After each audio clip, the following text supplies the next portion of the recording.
I am going to show you how to maximize the way you walk. And this is critical if you're a woman over the age of 50. Hi, I'm Sophie here. If you're new to my channel, welcome to my backyard.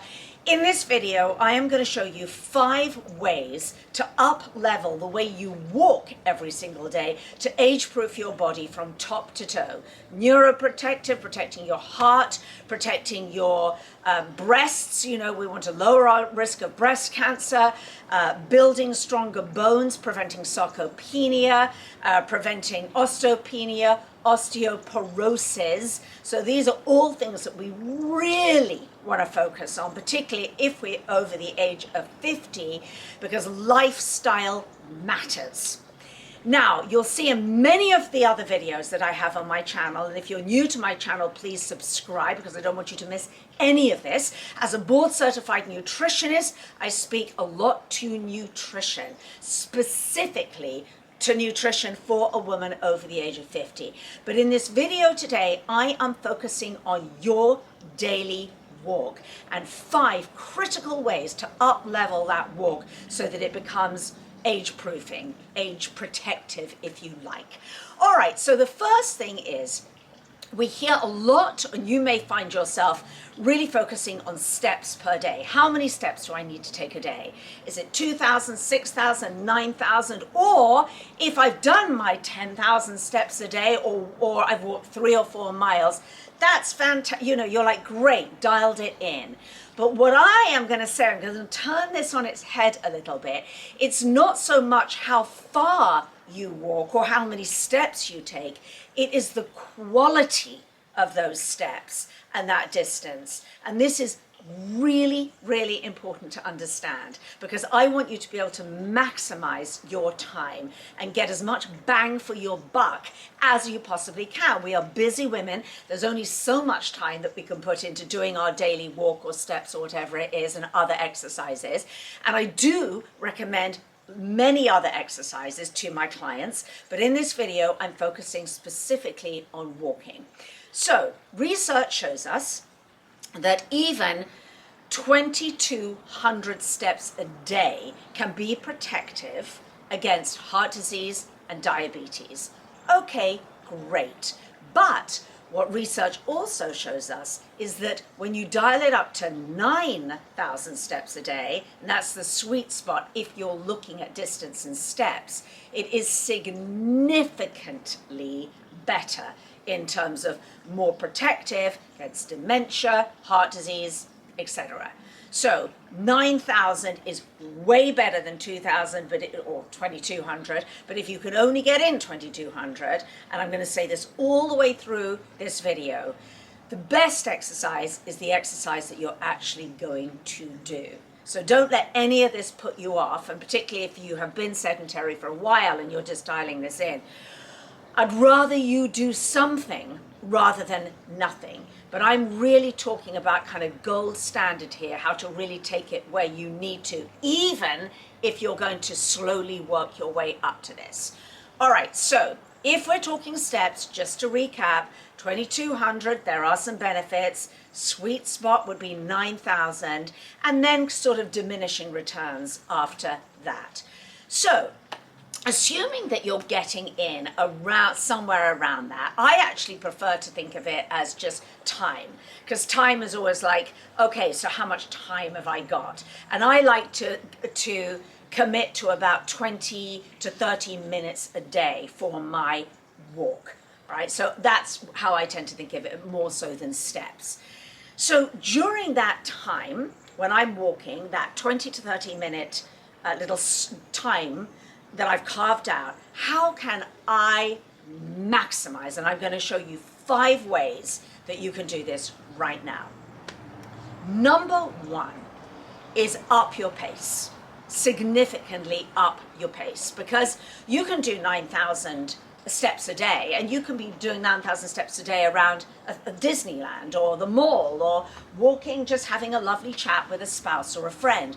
And while those activities are absolutely wonderful and you want to have that social connection and interaction and fully enjoy your life, and please do that and do those lovely things while you're walking, but that is not going to get you where ultimately you need to get to for the neuroprotective, cardioprotective, osteopenia and osteoporosis protective gains. It's just not. So upping the pace means that you're really going to get yourself up into what's sometimes known as zone 2, or a moderate intensity zone. Okay. Now there are ways of measuring that. Sometimes I have my clients getting into the tracking, getting into the metrics. We can absolutely do that if you wear a tracker. It's kind of fun to do. But for the purposes of this video, and to keep it really simple if you don't have a tracker, is you're walking at the kind of pace, and I say a brisk walk, whereby it would be really hard to easily have a conversation with somebody. So let's just pretend you were on the phone talking to somebody, and that you would be like, I just can't talk now because they'd go, what's going on? You'll go, I'm exercising, I'll have to call you back. Okay. You would not be able to easily have a chatty Cathy conversation with a friend. You just would not be able to. Your heart has started pumping. For some of you, depending on the weather, maybe you're breaking a sweat. That is how you can determine if you're going into that moderate zone, or in that moderate zone, or in what's commonly known as zone 2. That is where you need to be. All right, so that's the first thing. Really up your pace. Turn it into a brisk walk, using the arms, using the legs. It feels really, really good. Number 2 is try to walk outside when possible. I know it's not always possible, because sometimes you're going to have, it's going to be snowing outside. I say to my clients, come rain, snow, hot, whatever the heat, whatever, just do it. Just get outside no matter what. But sometimes, we can't. But why is it better to walk outside? Well, most of the time it's because you want to think of the surface. So if the surface that you're walking on is softer, so if it's sand, grass, dirt, gravel, hiking or whatever, it is going to be better, because when we're talking about everything, all the points that I'm talking about today, we're talking about how can we use those muscles in our feet and our legs to pump more blood up towards our heart. So if you're on a soft and uneven surface, your legs and your feet are working harder. There's also some research to show the brain protective elements also, because sort of balance comes into play, and you have receptors in your feet that signal receptors in your brain. So it is better to walk outside if you can. The other benefit of walking outside is also, I think, is for mental health. Because if you're outside, then you are connecting to nature. There's something known as forest bathing. You're connecting to nature. What I say to my clients is, when you do walk outside, try not to have any stimulation coming in. Don't wear headphones or earbuds. Take your phone for safety, but put it in a little fanny pack or a backpack so that you're not weighed down on one side. You can freely move your arms, because then you are actually getting the sort of natural stimulation of the sounds around you, whether it's birds, whether it's wind, whether it's rain, but really importantly for safety, right? Because you can hear oncoming cars or footsteps behind you. We need to have our senses about us, and particularly with sound. So there are so many benefits to walking outside for mental health, for safety, without having a sound, earplugs in your ear, buds in your ears, or earpods, or whatever you call them, and also the surface on which you're walking. So number 2 is try to walk outside. Number 3 is foot placement. So I want you to start really thinking about your feet and how you actually walk, and how you strike your heel down. So what you want to think about is heel to ball of the foot to toe, but almost heel to toe, heel to toe. So As we get older, we tend sometimes to protect ourselves from injury or a little bit scared of balance. We tend to sort of shuffle a little bit more. Let's stop the shuffling. Stop it. I want you to become so aware of your feet and your toes particularly. So think about when you next go for a walk, and this is much easier to do outside than inside because it's also your gait and your stride as well. But think about heel down first, strike your heel down first, then the ball of the foot, and then you'll feel the toes. So strike the heel down, then the ball of the foot, and then spread the toes. It's very mindful when you're walking in that way, and it should feel really, really good. Now with the heel strike, what are you getting? Extra low impact. If you're just shuffling along with your feet, you're not getting the low impact. When you're striking down with the heel on each stride, great, you're getting some low impact.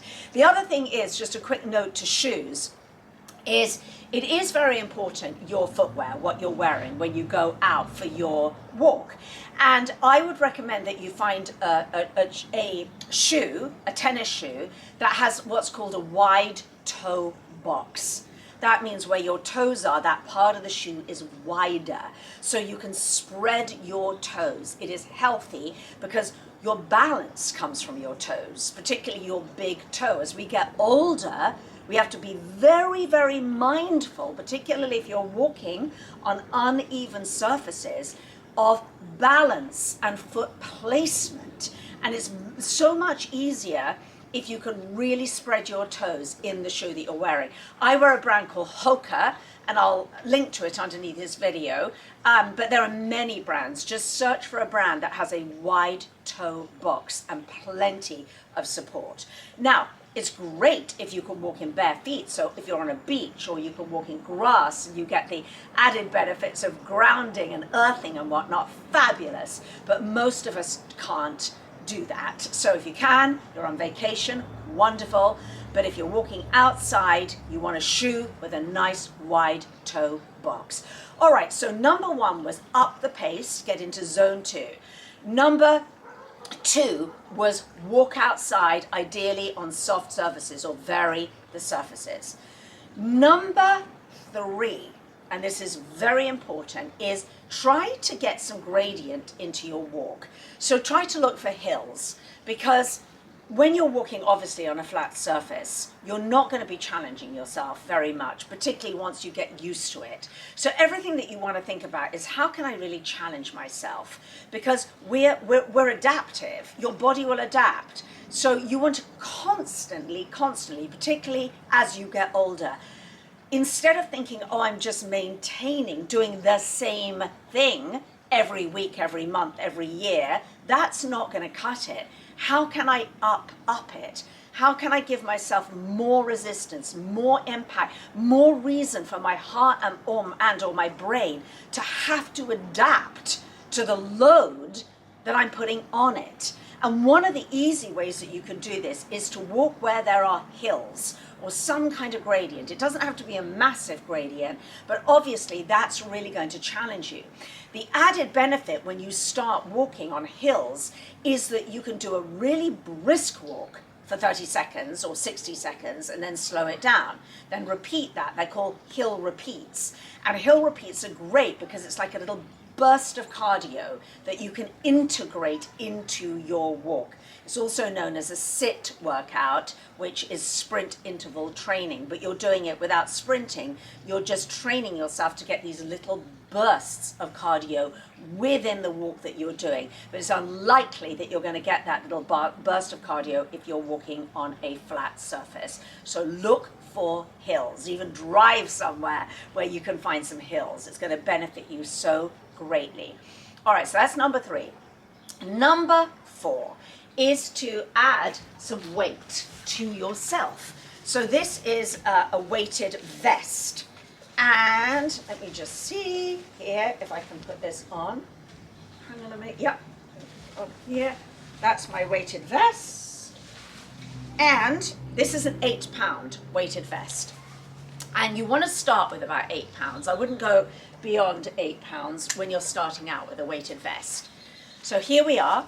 You see how incredibly easy this is to put on. There are lots of different kinds. And this is going to just add extra, obviously. This is great for building bone, for building my bone mineral density. It is also going to, it's going to be beneficial for everything that I've gone through so far with you. It's beneficial for upping the brisk pace and getting into zone 2. You'll get into zone 2 quicker if you've added some weight. For walking outside, it's fantastic. You can throw it on, you can put a jacket on top of it so no one can even see that you're wearing it if you feel self-conscious with that. Number 3, you can add it to a hill repeat to get an even bigger and quicker burst of cardio. You know, there's a big new movement now, particularly for women, called rucking. And rucking is where you wear, it's like a weighted vest, but it's more, you're going to have more weight on your back, like almost like weight in a backpack. You could literally have a backpack and just put, you know, weights or something heavy in it as well.